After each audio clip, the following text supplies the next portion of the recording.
देशातल्या 24 लाख विद्यार्थ्यांच्या भावनेशी खेळ करणारे, त्याचबरोबर 21 विद्यार्थ्यांच्या आत्महत्येस कारणीभूत असणारे, नीटचा पेपर फोडणारे जे कोणी गुन्हेगार असतील, या गुन्हेगारांना रोखण्यामध्ये, विद्यार्थ्यांना स्वच्छ आणि पारदर्शक पद्धतीने नीटचे पेपर देण्यासाठी परिस्थिती निर्माण करण्यामध्ये कुठेतरी कमी पडलेले आहेत. यासाठी नैतिक जबाबदारी स्वीकारून या देशाचे शिक्षण मंत्री धर्मेंद्र प्रधान यांनी राजीनामा द्यावा म्हणून गेल्या 1 महिन्यापासून विद्यार्थी आंदोलन करत होते. आणि या विद्यार्थ्यांना पाठिंबा देण्यासाठी रॅमन मॅगसेसे पुरस्कार विजेते सोनम वांगचुक हे गेल्या 21 दिवसापासून उपोषणाला बसलेले होते. या देशातल्या सर्वसामान्य प्रत्येक नागरिकाला संविधानाच्या प्रमाणे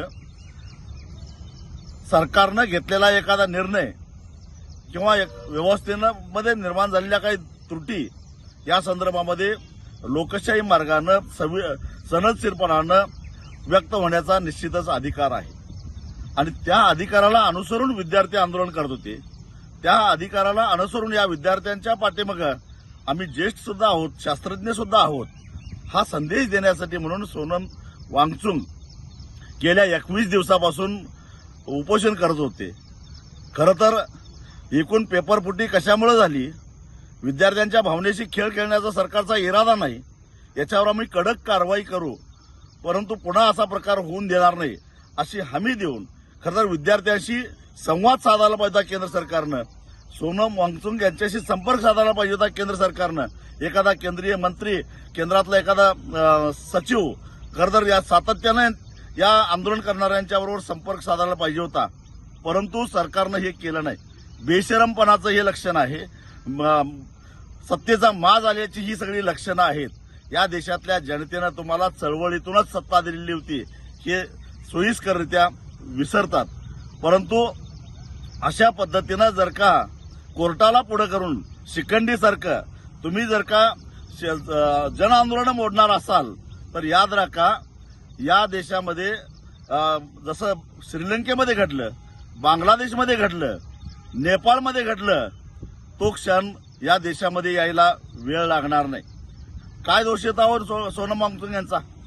जर त्यांच्या प्रकृतीची एवढी चिंता सरकारला होती तर गेल्या 20 दिवसामध्ये सरकार काय झोपा काढत होतं का?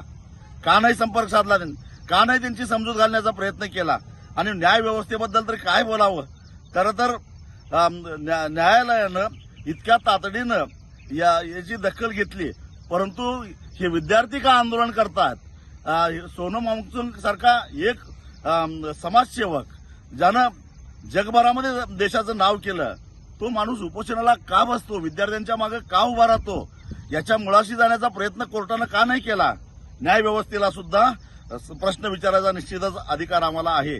परंतु ज्या पद्धतीनं दिल्लीतल्या महिला कुस्तीगिरांनी यौन शोषणाच्या विरोधामध्ये केलेलं आंदोलन पोलिसांच्या साह्यानं शिखंडीसारखं मोडून काढलं आणि ती चळवळ दाबली गेली, त्याच पद्धतीनं ही चळवळ दाबण्याचा प्रयत्न सरकारचा दिसतो.